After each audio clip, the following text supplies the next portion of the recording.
Boa noite, a paz de Jesus, amém? Irmão, que bom a gente estar aqui na presença de Deus, né? Que bom foi sentir a presença do Senhor aqui neste lugar, que coisa tremenda. Eu não sei se você conseguiu aí no seu lugar sentir a presença de Deus, mas Deus está aqui de uma forma extraordinária. Como a gente pôde louvar o santo nome de Jesus nesse momento. E agora a gente vai ouvir um pouco da palavra de Deus. É extraordinário estar na casa de Deus e a opção de estar aqui foi a sua melhor opção. Queridos, eu estou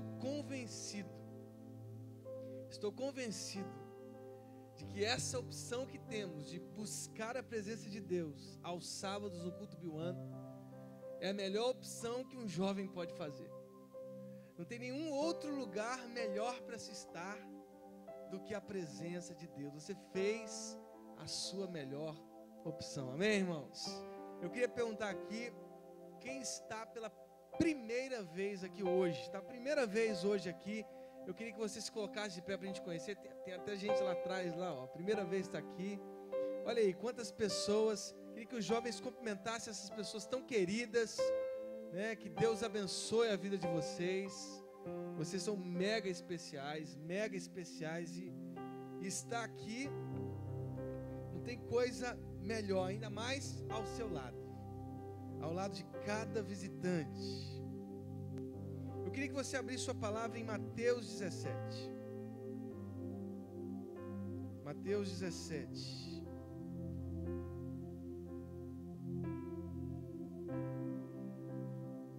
Mateus 17.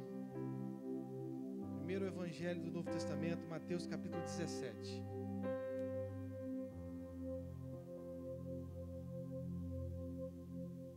Mateus 17. Quem encontrou o texto aí? Diga amém. Irmãos, qual é o tema que nós estamos trabalhando nesse mês? Nesse mês. O que nós estamos trabalhando? Utopia. Utopia. O que significa a palavra utopia? Bem, vamos pensá-la à luz de Mateus 17. Quem conseguiu encontrar aí, diga um amém bem forte. Então beleza, então eu vou ler então Mateus 17. 6 dias depois, Jesus tomou consigo Pedro, Tiago e João, irmão de Tiago, e os levou em particular a um alto monte. Ali ele foi transfigurado diante deles. Sua face brilhou como o sol, e suas roupas se tornaram brancas como a luz. Naquele momento apareceram diante deles Moisés e Elias conversando com Jesus. Então Pedro disse a Jesus: Senhor, é bom estarmos aqui. Se quiseres, farei 3 tendas, uma para ti, e uma para Moisés, e outra para Elias. Enquanto ele ainda estava falando, uma nuvem resplandecente os envolveu, e dela saiu uma voz que dizia: Este é o meu filho amado, de quem me agrado. Ouçam-no. Ouvindo isso, os discípulos prostraram-se com o rosto em terra e ficaram aterrorizados. Mas Jesus se aproximou, tocou neles e disse: Levantem-se, não tenham medo. E erguendo eles os olhos, não viram mais ninguém a não ser Jesus. Enquanto desciam do monte, Jesus lhes ordenou: Não contem a ninguém o que vocês viram, até que o Filho do Homem tenha sido ressuscitado dos mortos. Verso 10. Os discípulos lhe perguntaram: Então, por que os mestres da lei dizem que é necessário que Elias venha primeiro? Jesus respondeu: De fato, Elias vem e restaurará todas as coisas. Mas eu digo a vocês, Elias já veio e eles não o reconheceram, mas fizeram com ele tudo o que quiseram. Da mesma forma, o Filho do Homem será maltratado por eles. Então os discípulos entenderam que era de João Batista que ele tinha falado. Feche seus olhos e vamos falar com Deus. Deus, muito obrigado por essa noite tão especial. Que o Senhor derrame a tua bênção sobre nós. Que o Senhor derrame a tua graça sobre esta palavra. E que Deus, nós possamos através dela ouvir a sua própria voz. Deus, fale conosco, nos abrace nesse momento, através da sua palavra, no nome de Jesus, amém. Amém? Irmãos, utopia. O que significa utopia? Utopia é aquilo que está no âmbito do irrealizável, do sonho, da fantasia. Sabe aquela ideia de uma civilização ideal, de uma cidade ideal, fantástica, imaginária? Utopia, uma sociedade para a qual nós que imaginamos, caminhamos. Nós que sonhamos, caminhamos. É interessante, por exemplo, pensar um pouco num livro do século XVI, que se chama Utopia, de um autor, um filósofo, chamado Thomas More. Ele diz o seguinte, aliás, ele pensa o seguinte a partir desse livro. Ele faz uma espécie de crítica à sociedade do século XVI. Uma sociedade injusta. Uma sociedade desigual. Ele discorda do poder daqueles que governavam pensando só em si mesmos. E quando ele faz essa crítica àquela sociedade do século XVI, mais especialmente a Inglaterra e a sociedade europeia, ele pensa numa ilha dos sonhos, num lugar perfeito, numa ilha perfeita, onde todos são iguais, onde todos são contemplados, onde todos são amados. Ou seja, há uma crítica neste livro, há uma sociedade de injustiça, há uma crítica nesse livro às instituições que eram em seu tempo instituições que promoviam a injustiça. E até é interessante, por exemplo, trazer essa palavra para o nosso tempo de hoje. E quando eu a trago, não a trago na ideia de que agora estão resolvidos todos os nossos problemas, já que a Dilma está muito próxima de ser impeachmentada.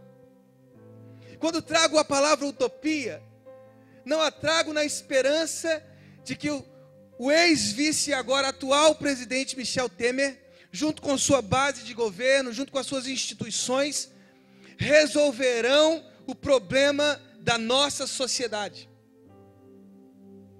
Cremos nessa sociedade igual, justa, que ama sim, mas não cremos fundamentada nas instituições políticas, humanas. Quando nós pensamos em uma sociedade justa, igual, utópica, nós só podemos pensá-la à luz da presença de Deus.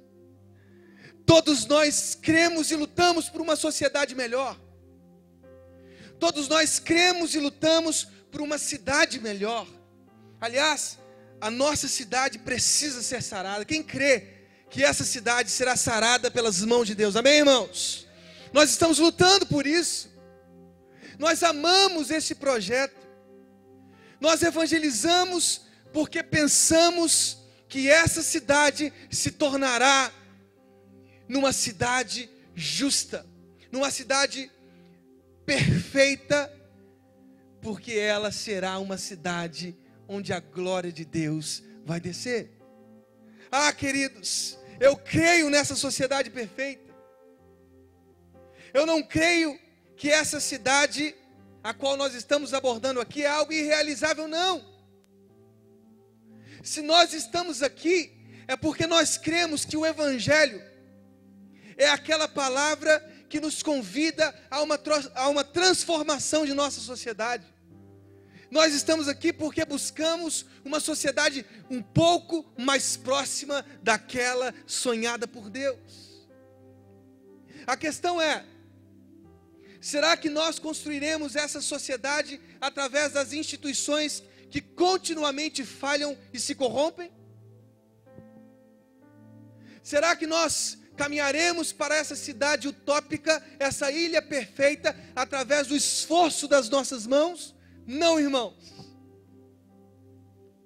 Os homens têm provado continuamente que as nossas faculdades simplesmente falham, que os nossos potenciais simplesmente falham. E quando eu digo isso, e penso no texto de Mateus 17, eu convido você a subir o monte. A subir o monte. Porque não é possível, irmãos, anote isso na sua cabeça, não é possível construirmos essa cidade utópica, essa cidade um pouco mais justa, um pouco mais próxima daquela sonhada por Jesus, se não subirmos o monte da transfiguração. Diz a palavra de Deus em Mateus 17, que Jesus tomou consigo Pedro, Tiago e João. Da mesma forma que Moisés, em Êxodo 24, tomou Arão, Nadab e Abiú e subiu o monte. Jesus, no capítulo 17, com seus 3 discípulos mais próximos, sobe o monte, porque lá ele avistaria, junto com seus discípulos, a sociedade perfeita. Ah, irmãos, eu creio na sociedade perfeita. Eu creio nessa cidade transformada, na nossa cidade transformada. Eu só não creio que ela será transformada simplesmente pelas nossas mãos, mas pelas nossas mãos embebidas da presença do Espírito Santo de Deus.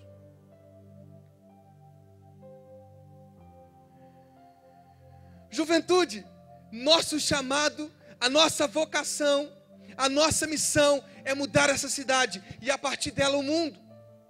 Nós não podemos nos conformar, nós não podemos estacionar os nossos corações nesse mundo que está, porque o que está nós não aceitamos. Há alguns dias atrás, uma jovem de 17 anos, da cidade de Petrópolis, foi alvejada por um cara próximo à linha amarela. Irmãos, essa sociedade não é aquela que nós sonhamos. Não é aquela que Deus sempre quis. Não é aquela que Deus sempre sonhou, não.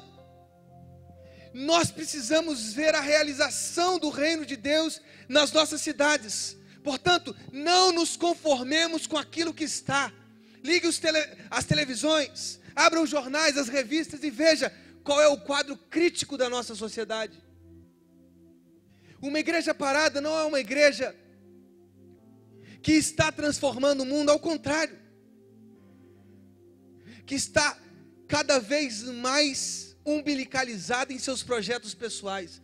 Queridos, Deus quer que essa juventude saia das paredes do templo e transforme, mas antes de sair, é preciso subir o monte.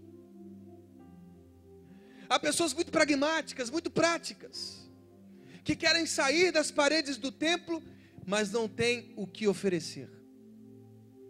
O que nós ofereceremos?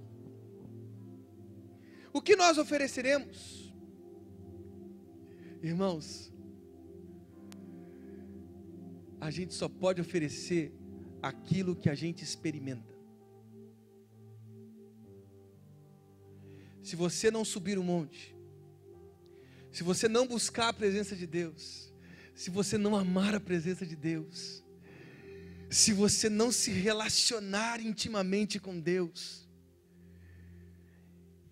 eu quero te dizer, você não tem absolutamente nada para oferecer. Mas pastor, eu sou um cara formado, eu tenho projetos sociais a se realizar nessa cidade. Queridos, que incrível que você tem projetos sociais, que ótimo que você tem planos sociais de transformação dessa cidade. Mas olha aqui, tudo isso é uma casca vazia. Tudo isso, na minha opinião, é mais um projeto, é mais um planejamento para o fracasso. Sabe por quê? Porque as obras que nascem das mãos humanas são obras que continuamente fracassam. Eu estou convidando a juventude dessa igreja para subir o monte, para buscar a presença de Deus, para se deliciar da presença de Deus, para se deliciar de sua presença. Queridos, aqueles discípulos corajosamente subiram o monte. E diferentemente daqueles que acompanhavam Moisés, perceba bem, diferentemente daqueles que acompanhavam Moisés, aqueles discípulos tiveram uma experiência incrível. Diz a palavra de Deus que a face de Jesus brilhou como o sol. Irmão, você não entendeu, senão você tinha dado um glória a Deus agora, você tinha dado um salto de alegria aqui agora. Aqueles discípulos que corajosamente subiram as montanhas, subiram os montes, naquela busca da presença de Deus, porque estavam próximos de Jesus. Ao subirem, viram a face de Jesus como o sol. A face de Jesus brilhou como o sol. Sabe o que isso significa? Que o rosto de Moisés, irmãos, brilhava porque tinha uma luz, a luz de Deus, que tocava no rosto de Moisés. Ao contrário de Moisés, Jesus era a própria luz. Jesus era a própria luz. O seu rosto brilhava como o sol. Queridos, sol ilumina. O rosto de Moisés é um satélite natural, é uma lua que recebe e reflete a luz de quem provê. O rosto de Jesus é o próprio sol. Sabe qual é o nosso problema? Que a gente se conforma em ver a experiência dos outros. A gente se conforma em ver no rosto dos outros o reflexo de que aqueles estiveram experimentando Deus. Está na hora de você ser escravo dos comodismos, ser escravo das muletas. Pare de ver no rosto dos outros a experiência que eles tiveram de Deus. Faça a sua própria experiência, porque sem ela você será simplesmente uma casca vazia, que caminha com projetos, mas projetos fracassados. Ah, meu irmão, nós precisamos buscar a face de Jesus e ver nela a própria luz de Deus. E quando nós experimentarmos a própria luz de Deus, não seremos mais cascas vazias. Seremos aqueles ossos de Ezequiel 37, que foram vivificados pelo Espírito Santo de Deus, e que se transformaram num poderoso exército. Irmãos, só há transformação se antes houver experiência com Deus. Eu convido essa juventude a não experimentar a experiência de outros, a experimentar face a face o sol que sai do rosto de Jesus. Você tem que subir um monte, irmãos. E quando eu digo subir um monte, não é literalmente subir um monte, mas também literalmente subir um monte.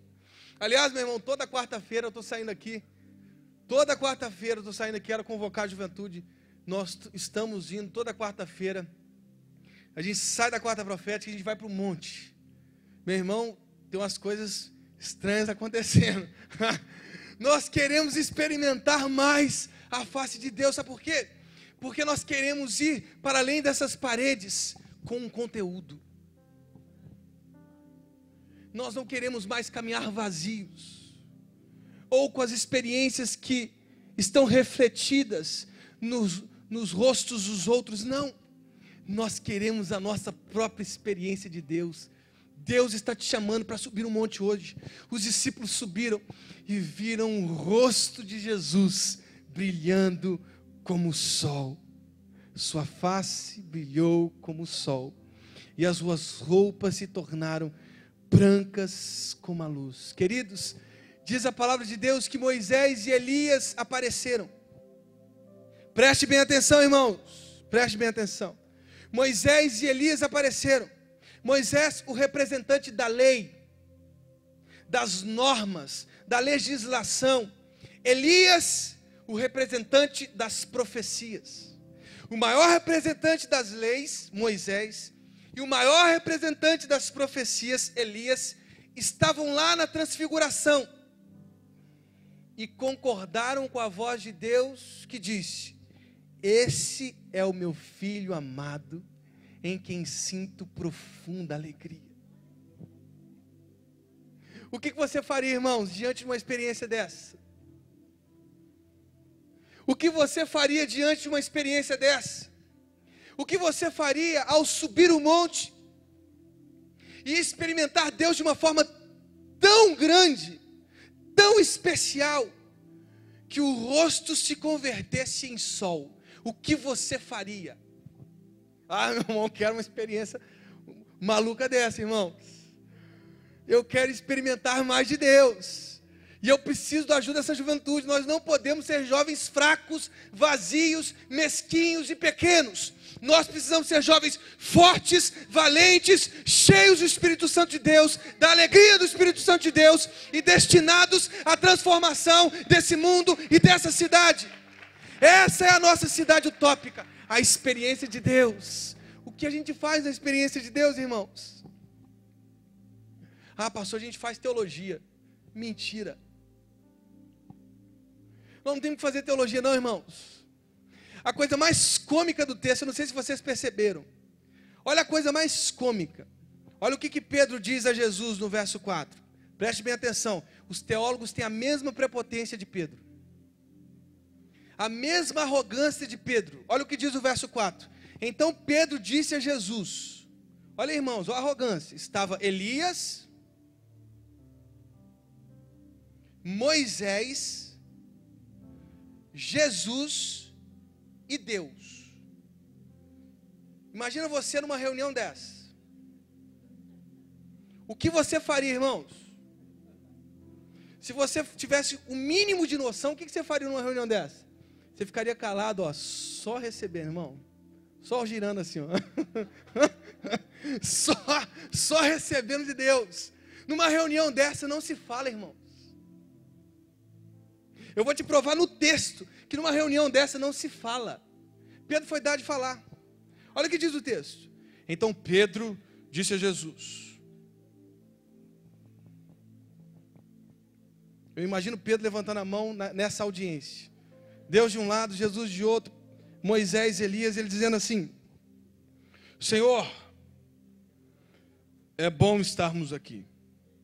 Se quiseres, farei 3 tendas. Uma para ti, uma para Moisés e outra para Elias. Pedro, com a sua teologia, queria fazer 3 tendas. Irmãos, mas que ideia maluca é essa de Pedro? Construir tendas no meio da experiência. Sabe o que é isso? É construir teologias de Deus. É tentar colocar Deus numa gaiola. É tentar enjaular a experiência que temos de Deus. Irmãos, Deus não é para ser pensado. Deus é para ser experimentado face a face. Você está entendendo isso? E aí, quando as nossas teologias começam a ocupar os espaços de Deus, sabe o que acontece? Olha o que diz o verso 5, olha o cômico aí, agora você vai rir. Agora você vai rir no verso 5, ó. Enquanto ele ainda estava falando, uma nuvem resplandecente os envolveu. Enquanto Pedro estava dando essa ideia idiota, irmãos, o que aconteceu? Uma nuvem aparece, tipo assim, Pedro, cala aí, meu irmão. Não apareceu uma nuvem para calar esse irmão aí, porque ele está falando demais. É cômica essa experiência. Pedro está falando, dando opinião e tal, não sei o que mais. Aí, todo sequelado, aí vem uma nuvem, cobre todo mundo, fala assim, não, Pedro, não tem nada a ver com o que você está dizendo. Aí uma voz, olha o que diz o texto. Uma nuvem os envolveu, e dessa nuvem saiu uma voz, que dizia, Este é o meu filho amado, em quem me agrado. Ouçam-no. Não é isso que diz o texto? O que o texto está dizendo? Na linguagem de hoje. Cala a boca. Cala a boca, Pedro. Tenta ficar quieto. Você está experimentando Deus. Na experiência de Deus a gente não fala. Diz o texto, a gente ouve. A gente ouve. Sabe o que está faltando às vezes em nós? Na experiência de Deus, ouvirmos a voz. Este é o meu filho amado, em quem sinto alegria. Irmãos, nessa fala de Deus, está tudo aqui. O que é uma sociedade utópica? O que é viver nessa sociedade, nessa ilha perfeita? É ouvir a voz de Deus e assumir a identidade de filhos. Ouçam-no. Ou em outras palavras, vivam como este viveu. Não como Elias, não como Moisés, não como Pedro que está tagarelando, não. Como Jesus. Como Jesus. Vivam como Jesus. Sabe qual que é o problema de Pedro e de muitas pessoas? É que na experiência de Deus, a gente quer construir tenda. E Deus não é um Deus que habita em tendas. Deus não habita em tendas. É o que diz o sermão de Estevão em Atos. Deus não habita em tendas. Deus não habita naquilo que você pensa dele. A sua caixinha é pequena. Oi. Calvinista, arminiano. Oi. Deus não cabe na sua caixinha idealizada. Deus é maior do que tudo aquilo que você tenha pensado dele. Então, ao invés de ficar discutindo com as suas vãs filosofias e teologias, cala um pouco a sua voz e ouça a voz que diz: ouçam-no. Este é o meu filho, em quem sinto uma profunda alegria. Os construtores de tendas querem nos estacionar no monte.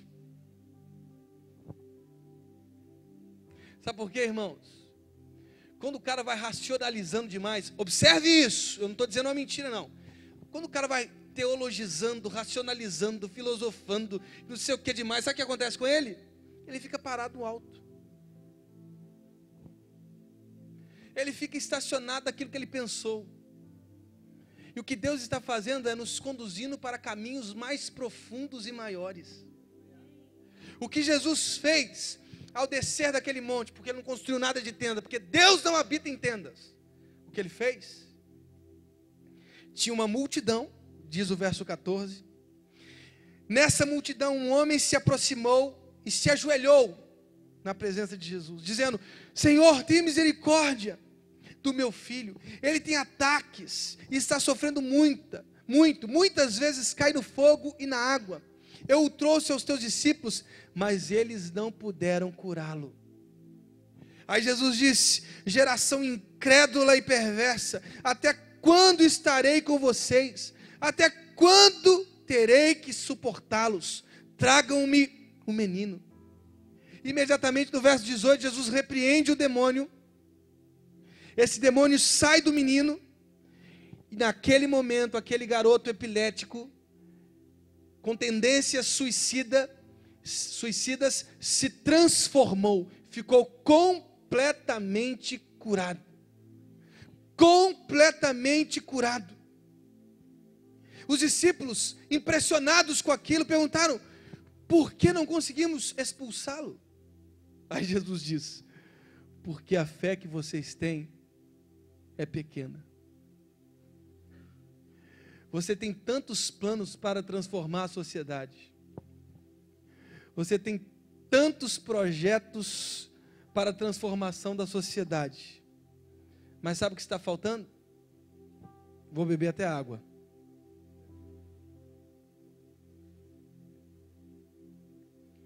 Está faltando fé. Fé. Só a fé faz o coxo levantar. Só a fé faz o mudo falar.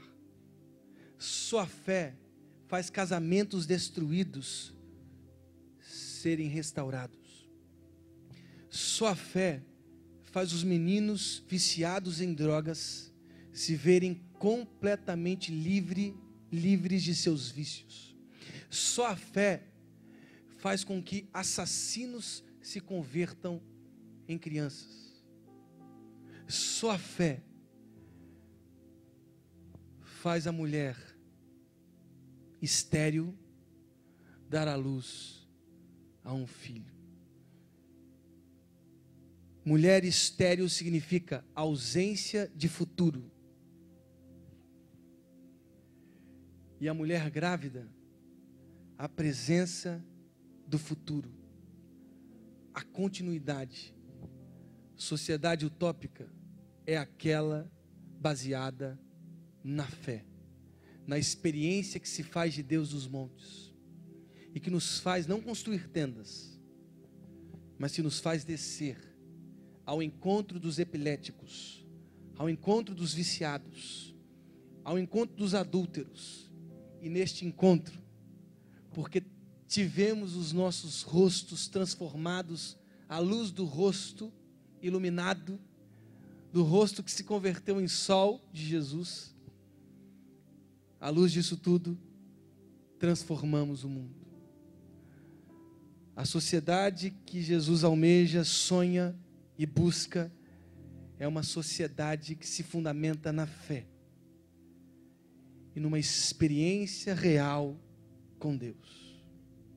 Eu queria que você se colocasse de pé nesse momento, porque talvez você tenha entrado aqui cheio de grandes projetos,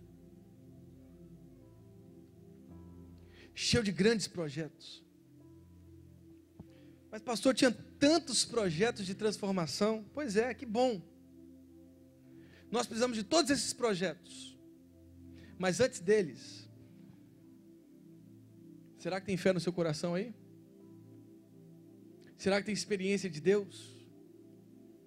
Ou será que você é apenas uma casca, mais uma das cascas vazias, que caminham no não sentido para a construção de um mundo falido? As mãos dos homens só constroem guerras, epidemias, vícios, prostituição, corrida armamentista. A fé não.